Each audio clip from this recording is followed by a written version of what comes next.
Welcome to our classes. आज हम पढ़ेंगे उपसौर और आपका अपसौर। और हमारे दो टॉपिक हैं, उपसौर क्या होता है और अपसौर क्या होता है। पृथ्वी पर पड़ने वाली सारी अक्षांश रेखाएं, देशांतर रेखाएं, दोलक्रम क्षेत्र और अक्षांश रेखाएं, ये सारी चीजें हमने पढ़ ली हैं। उसके बाद में आता है हमारा क्या, उपसौर, जिसको पेरिहेलियन और अपसौर जिसको एपिहेलियन बोलते हैं। देखिए पहले एक लाइन लिखिए, पहले डालिए उपसौर, लाइन उपसौर लिखो, एक लाइन लिखिए उपसौर, और डालिए पहले हेडिंग डालिए उपसौर क्या होता है। ठीक है, केवल आपको उपसौर लिखना है, उपसौर क्या होता है लिखो।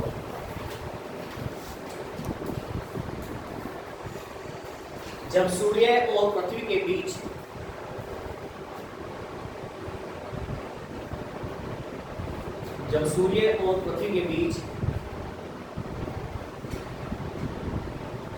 न्यूनतम दूरी होती है, जब सूर्य और पृथ्वी के बीच न्यूनतम दूरी होती है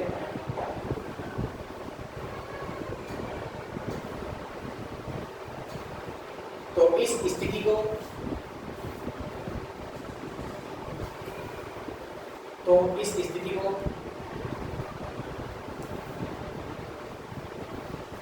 उपसौर कहा जाता है। तो इस स्थिति को उपसौर कहा जाता है।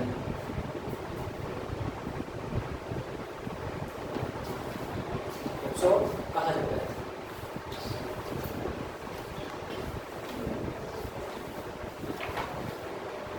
और ब्रैकेट में करेंगे 3 जनवरी, ब्रैकेट में लिखिए आप 3 जनवरी।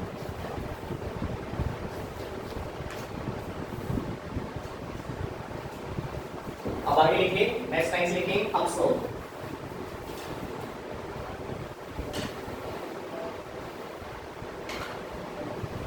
देखिए, जब सूर्य और पृथ्वी के बीच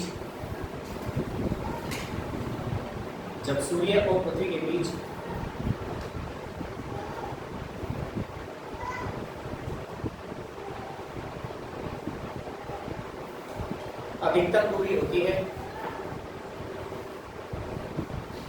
जब सूर्य और पृथ्वी के बीच अधिकतम दूरी होती है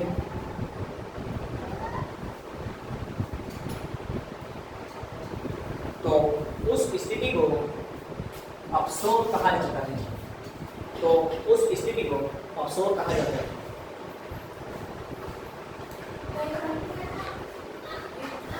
बेटा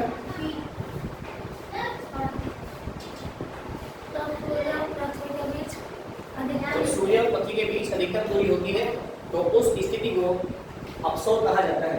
और ब्रैकेट में लिखेंगे आप 4 जुलाई, ब्रैकेट में लिखिए 4 जुलाई,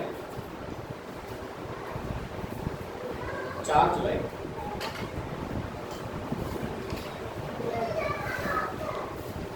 ठीक है,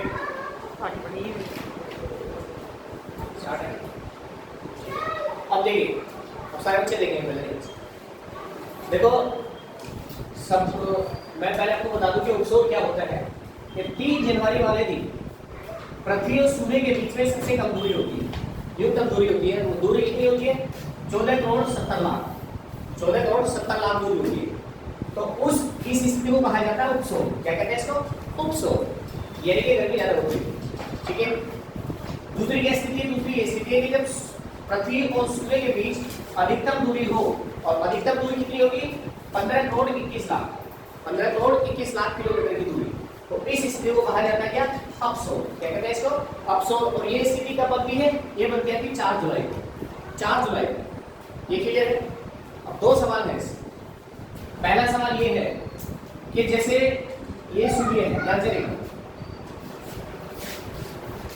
ये आपका सूर्य है, ठीक है।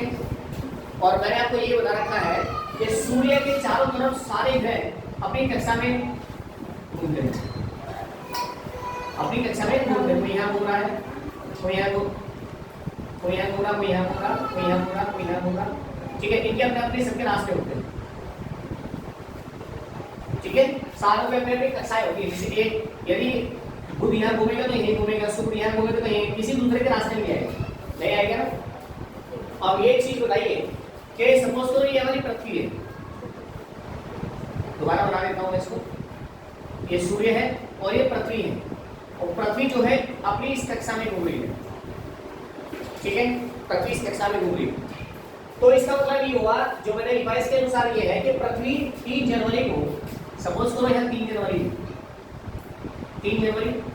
जनवरी को सूर्य के सबसे नजदीक आती है, सूर्य के सबसे नजदीक आती है।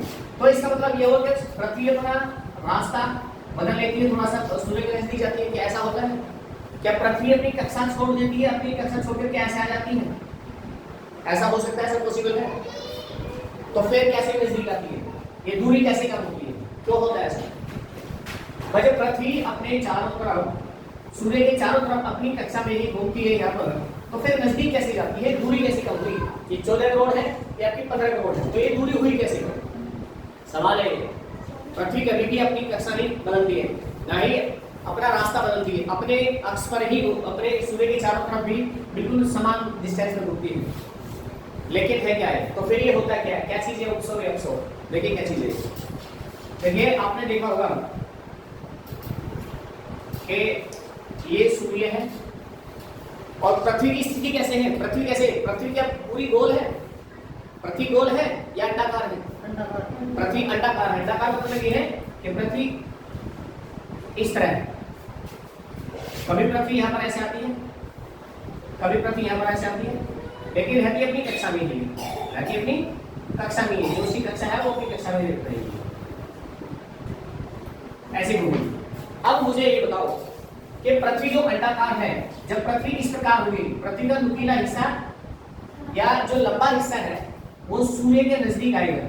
यहाँ पर देखिए, यहाँ मैक्सिमम दूरी है, अधिकतम दूरी, यहाँ भी अधिकतम दूरी है, दोनों के बीच में यहाँ भी अधिकतम दूरी है, यहाँ भी अधिकतम दूरी है, लेकिन यहाँ भी अधिकतम दूरी है। लेकिन यह क्या हुआ, यहाँ पृथ्वी जब सूर्य के नजदीक आई तो पृथ्वी जो ऐसे ही यूं थी, तो पृथ्वी का जो अंडाकार वाला भाग है वो सूर्य के नजदीक आ गया, जबकि घूम अपनी अक्ष पर ही है, पृथ्वी घूम अपने अक्ष पर ही नहीं है।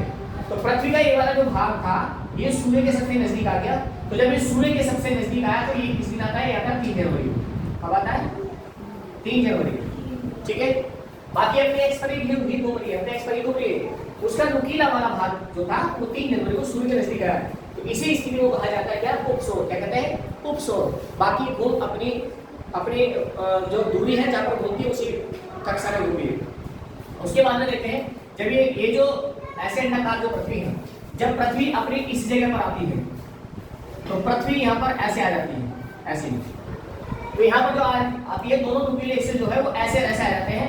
अब यहाँ पर जो है मैक्सिमम दूरी हो जाती है पृथ्वी के बीच में, सूर्य पृथ्वी के बीच में मैक्सिमम दूरी होती है, जबकि यहाँ भी पृथ्वी अपनी कक्षा में ही घूम रही है बेटा, अपनी कक्षा में घूम रही है। बस क्या है, जो पृथ्वी का नुकीला जो भाग था, जो निकला हुआ भाग था वो बिल्कुल सपाट आ गया यहाँ पर, और निकला हुआ भाग जो था वो ऐसा हो गया, लंबा हो गया, वो तो दूर हो गया ना इससे पृथ्वी। तो एक अब जब दूर होगी तो इसको क्या कहा गया? इसको कहा गया अपसौर। और ये कब होता है? 4 जुलाई को, 4 जुलाई को होता है ना। तो ये सवाल क्लियर हुआ तुम्हारा कि अपसौर और अपसौर उपसौर कैसे बनता है?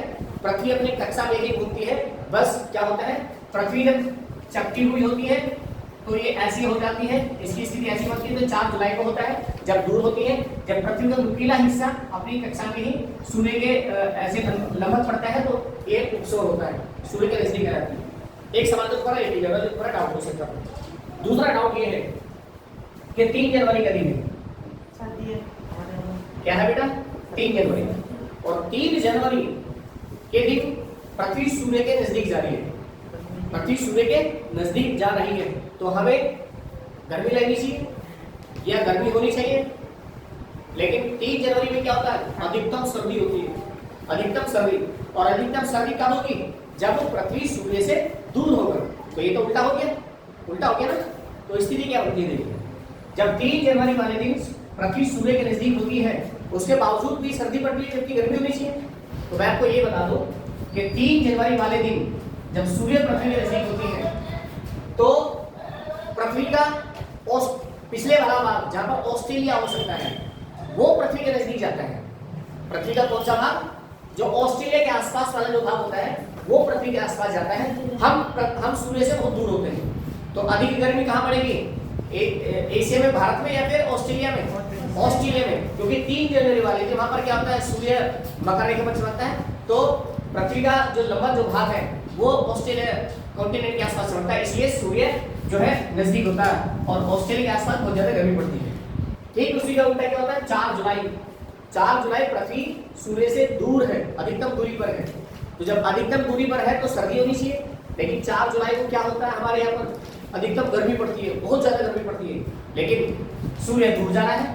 तो ये स्थिति भी कहाँ होती है, ये स्थिति कहाँ होती है, 4 जुलाई को क्या होता है, 4 जुलाई को जो ये स्थिति बनती है ना, ठीक उसके उल्टे, ठीक इसके उल्टे विपरीत दिशा में बनी।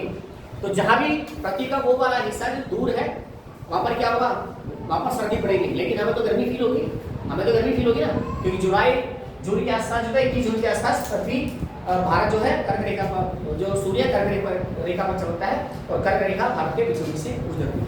तो 2 सवाल आपके क्लियर हुए कि एक तो पृथ्वी कभी भी अपना रास्ता नहीं बदलती है, अपने जो कक्षा में ही घूमती है, उसका नुकीला वाला भाग जो है, जो लंबवत वाला भाग है, वह सूर्य के नजदीक आता है तो उपसौर होता है, और जब सूर्य का चपटा वाला भाग, पृथ्वी का चपटा वाला भाग सूर्य के नजदीक आता है तो इसे अपसौर बोलते हैं। एक ये, दूसरा ये 3 जनवरी को सर्दी होनी चाहिए, सॉरी गर्मी होनी चाहिए, लेकिन सर्दी होती है क्योंकि 3 जनवरी वाले दिन ऑस्ट्रेलिया वाला भाग सूर्य के नजदीक होता है, और 4 जुलाई को भी वही होता है, उल्टी स्थिति होती है। तो बेटा ये सिंपल है आपका, आप कोई डाउट करिए।